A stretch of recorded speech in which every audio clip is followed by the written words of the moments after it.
তৃতীয় প্রার্থী তালিকা প্রকাশের পরও পদ্মে প্রার্থী ক্ষোভ চলছে। সল্টলেকে রাজ্য দপ্তরে বিক্ষোভ বিজেপি কর্মীদের একাংশে। চন্দননগরের বিজেপি প্রার্থী দীপঞ্জন গুহকে মানছি না বলে স্লোগান ওঠে। সরাসরি আপনাদের এই মুহূর্তে ডোরিনা ক্রসিং এ নিয়ে যাব। এসআইআর ইস্যুতে ধুন্ধুমার কাণ্ড তৈরি হয়েছে। সেখানে দেখতে পাচ্ছেন মূলত যে অভিযোগ করা হচ্ছে ভোটাধিকার রক্ষা মঞ্চের তরফে যে দ্বিতীয় যে সাপ্লিমেন্টারি লিস্ট, বহু বৈধ ভোটারের নাম বাদ দিয়ে দেওয়া হয়েছে, তার প্রতিবাদে এই ছবিটা একবার দেখুন।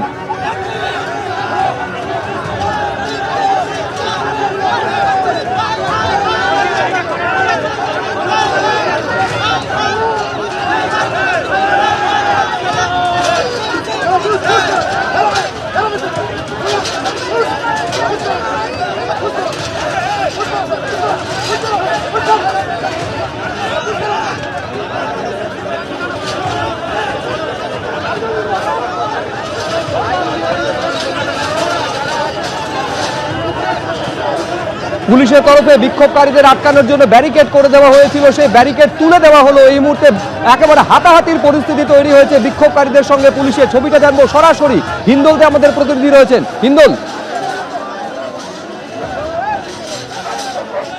একেবারেই দেখো, পুলিশের সাথে কিন্তু ভোটাধিকার মঞ্চের তাদের যারা সমর্থক ছিলেন তারা কিন্তু একেবারে পাকসা কাছ থেকে মিছিল করে আসেন। পুলিশ তাদের নিরাপত্তা দিয়ে নিয়ে আসে এবং তাদের যেটা দাবি যে এসআইআর তারা মানছেন না, এসআইআর প্রত্যাহার করতে হবে এবং বহু বৈধ ভোটারকেও কিন্তু এই এসআইআর মাধ্যমে তাদের নাম বাদ যাচ্ছে এবং বিভিন্ন রকম যে অভিযোগ দীর্ঘদিন ধরে বিভিন্ন রাজনৈতিক দল তুলছে, তেমনই কিন্তু এই যারা এই মিছিলে সামিল হয়েছেন তারাও কিন্তু সেই অভিযোগই করছেন এবং সেই দাবি নিয়েই তারা পাকসা কাছের কাছ থেকে সেই মিছিল শুরু করেছিলেন এবং সেই মিছিল শুরু করে যখন তারা ডোরিনা ক্রসিংয়ে আসেন, কেননা তাদের অনুমতি কিন্তু অর্থাৎ কিনা ভোটাধিকার রক্ষা মঞ্চের অনুমতি কিন্তু ওয়াই চ্যানেল পর্যন্ত ছিল বা মেট্রো চ্যানেল পর্যন্ত ছিল, সেই ওয়াই চ্যানেল একেবারে ক্রস করে তারা কিন্তু সরাসরি নির্বাচন কমিশনের অফিসের দিকে এগোতে যায় এবং যেহেতু তাদের আর অনুমতি নেই সেই কারণে পুলিশ সেখানে গার্ডরেল দিয়ে তাদেরকে আটকায় যে এর বাইরে যাওয়া যাবে না এবং পরবর্তী ক্ষেত্রে কিন্তু রীতিমতো যেটা দেখা যায় যে ধুমধুমার পরিস্থিতি, পুলিশের সঙ্গে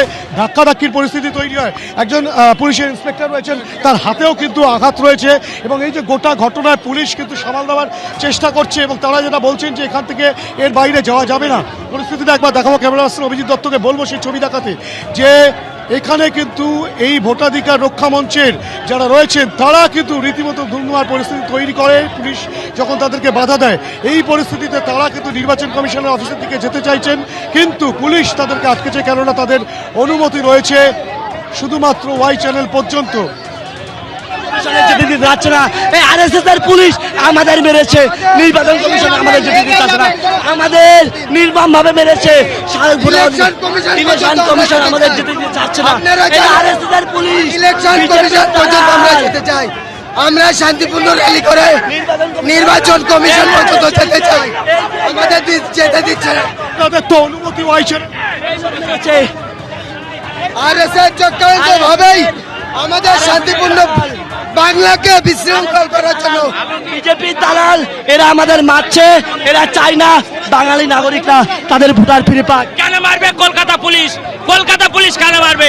আমরা ইসিআই ঘেরাও করতে যাই, ইসিআই ডেপুটেশন দিতে দিচ্ছে না, কলকাতা পুলিশ ইলেকশন কমিশনের ডেপুটেশন দিতে দিচ্ছে না।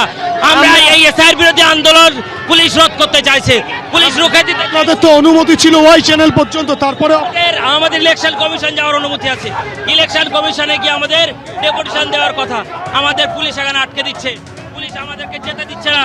দাবিটা মূলত কি? পুলিশ আমাদেরকে, তাদের দাবিটা কি? আমাদের দাবি হচ্ছে 2025-এর লিস্ট অনুযায়ী ভোট করতে হবে, আগে ভোটার পরে ভোট, আগে সব ভোটারকে ইনক্লুড করতে হবে, তারপরে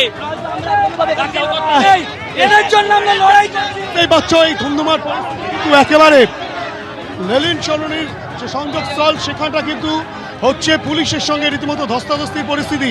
ক্যামেরা পার্সন অভিজিৎ দত্তকে বলবো আরেকবার ছবিটা দেখাতে। কলকাতা পুলিশের একাধিক আধিকারিক যেমন রয়েছেন, একাধিক পুলিশ কর্মী, তারা কিন্তু গোটা পরিস্থিতিকে সামাল দেওয়ার চেষ্টা করছেন। শান্তিপূর্ণভাবেই কিন্তু এই মিছিল প্রথমে আসছিল পাকসাকাস ময়দানের কাছ থেকে, সেই মিছিল শুরু হয়। ভোটাধিকার রক্ষা মঞ্চ নামে সেই মঞ্চ গঠন করে বেশ কিছু কর্মী সমর্থক অর্থাৎ কিনা এদের মধ্যে যারা ছিলেন তারা কিন্তু পায়ে পা মেলান এবং তারা কিন্তু সেই মিছিল একেবারে ডোরিনা ক্রসিং পর্যন্ত নিয়ে আসেন। ডরিনা ক্রসিংয়ের কাছে এসে খানিকক্ষণ তারা গোটা রাস্তা অবরুদ্ধ করে দেন, মানববন্ধন তৈরি করেন এবং তাদের যেটা বক্তব্য যে এসআইআরকে ক্যান্সেল করতে হবে এবং এসআইআর প্রক্রিয়া তারা মানছেন না, বহু ভোটারের নাম বাদ দেওয়া হচ্ছে যারা বৈধ ভোটার। এবিপি আনন্দ, এগিয়ে থাকে, এগিয়ে রাখে।